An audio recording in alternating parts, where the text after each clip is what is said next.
혹시 세상을 바꾸고 싶다는 생각 해보신 적 있으세요? 아주 오래된 고전 하나가요, 그 엄청난 질문에 대한 답을 놀랍게도 바로 우리 자신 안에서 찾으라고 말합니다. 오늘은 수천 년 동안 동아시아 사상의 중심에 있었던 책이죠. 바로 대학에 담긴 지혜를 함께 이야기 나눠보려고 합니다. 자, 대학이 던지는 정말 궁극적인 질문이 바로 이거예요. 어떻게 하면 이 온 세상을 평화롭게 만들 수 있을까? 그런데 그 해답이요, 무슨 정치나 경제, 기술 이런 게 아닙니다. 아주 근본적인 곳을 가리키고 있거든요. 그 거대한 목표의 첫걸음이 뭔지 아세요?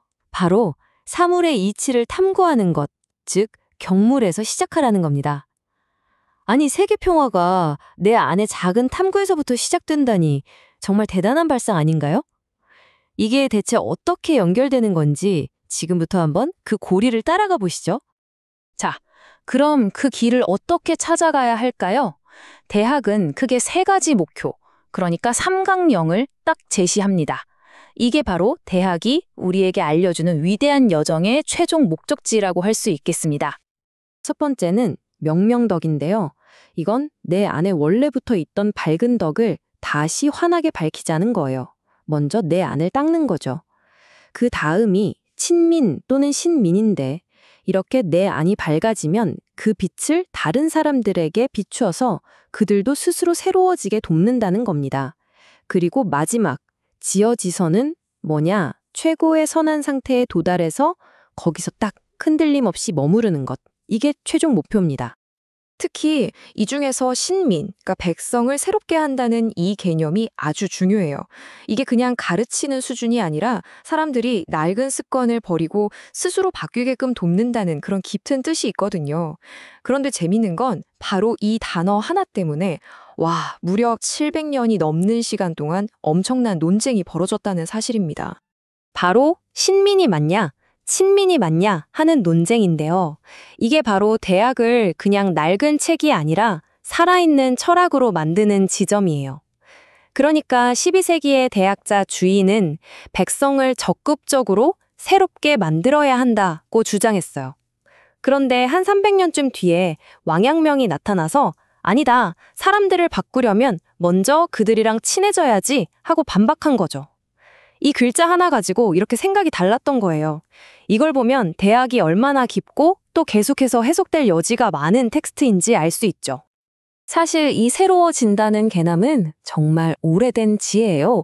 옛날에 탕왕이라는 임금은요, 매일 아침 세수하는 그 대야에다가 이 글귀를 새겨놨대요. 매일 얼굴 씻듯이 마음도 매일 새롭게 닦으라는 거죠. 정말 멋지지 않나요? 자, 그럼 목표는 알았습니다. 그럼 이제 구체적으로 어떻게 해야 할까요? 대학은 아주 체계적인 8단계짜리 로드맵을 보여주는데 이게 바로 8조목입니다. 이 8단계는 정말 신기하게도 내 안에서부터 시작해서 점점 밖으로, 세상으로 퍼져나가는 구조예요. 보세요. 첫 단계가 경물, 사물의 이치를 파고들어서 알을 넓히는 겁니다. 그 알을 기반으로 뜻을 진실되게 만들고 성의, 마음을 딱 바로잡는 거죠. 정심. 자, 여기까지가 바로 내 자신을 닦는 수신의 과정인 거예요. 이렇게 내면이 단단해져야 그 다음에야 비로소 우리 집안을 바로잡고 제가 더 나아가 나라를 다스리고 치국, 그리고 마침내 온 세상을 평화롭게 평천화할 수 있다는 거죠. 와, 정말 놀랍도록 체계적인 설계도 아닌가요? 결국 모든 위대한 변화는 가장 작은 곳, 바로 내 안에서 시작된다는 거잖아요. 바깥 세상에 뭔가 영향을 주기 전에 반드시 먼저 해야 할 이 내면 작업. 이걸 조금만 더 들여다볼게요. 대학에서는 아주 멋진 비유를 드는데요. 우리의 본래 마음, 그러니까 본성이 원래는 아주 맑고 깨끗한 거울 같다고 말해요. 모든 걸 있는 그대로 비출 수 있는 그런 상태인 거죠. 근데 이렇게 깨끗한 거울도 살다 보면 먼지가 앉고 흐려지잖아요. 대학에서는 그 원인을 크게 두 가지로 봅니다. 하나는 우리가 태어날 때부터 가지고 있는 기질, 기품이고요. 또 다른 하나는 살면서 생기는 여러 가지 욕심, 인욕이죠. 이런 것들이 거울에 낀 먼지처럼 우리의 밝은 본성을 가려버린다는 거예요. 그럼 우리가 공부하고 수양하는 목표는 뭘까요? 네, 바로 그거예요. 이 먼지를 쓱쓱 닦아내서 거울의 원래 빛을 되찾는 거죠. 그러니까 뭔가 새로운 걸 막 만드는 게 아니라 원래 내 안에 있던 걸 다시 찾아내는 과정이라는 겁니다. 자, 이렇게 내 안의 거울이 반짝반짝 깨끗해졌어요. 그럼 그 다음엔 어떤 일이 벌어질까요? 그 영향력이 마치 물에 돌을 던지면 파문이 퍼져나가듯이 밖으로 쫙 퍼져나간다고 합니다.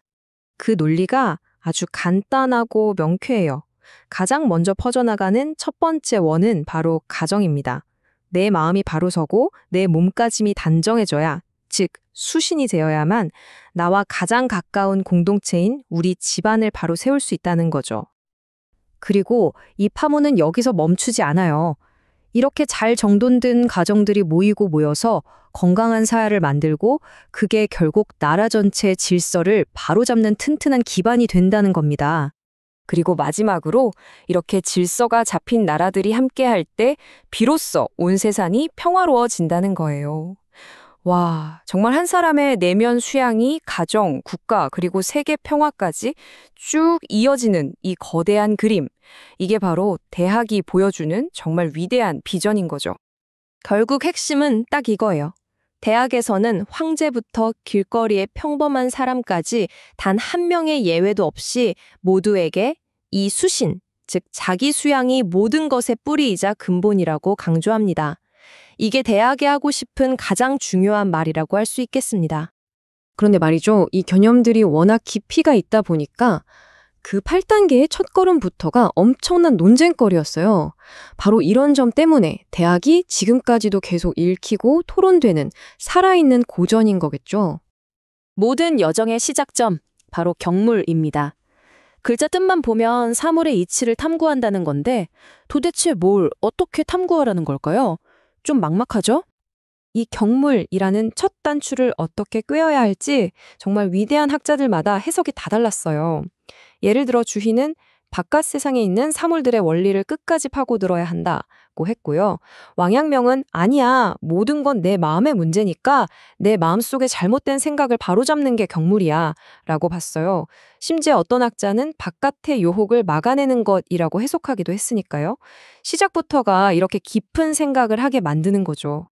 이렇게 해석은 다양하지만 이 모든 논쟁을 관통하는 대학의 핵심 메시지는 아주 분명합니다. 세상의 질서는 결국 내 안의 질서에서 시작된다는 것. 모든 변화의 시작점은 바로 나 자신이라는 겁니다. 자, 그렇다면 이 오래된 지혜를 지금 우리에게 한번 적용해 볼까요? 이렇게 복잡한 오늘날 여러분의 세상을 더 나은 곳으로 바꾸기 위해서 여러분이 가장 먼저 탐구해야 할 그 사물은 과연 무엇일까요? 아마 대학의 진짜 가르침은 바로 그 질문을 스스로에게 던지는 것에서부터 시작되는 게 아닐까 싶습니다.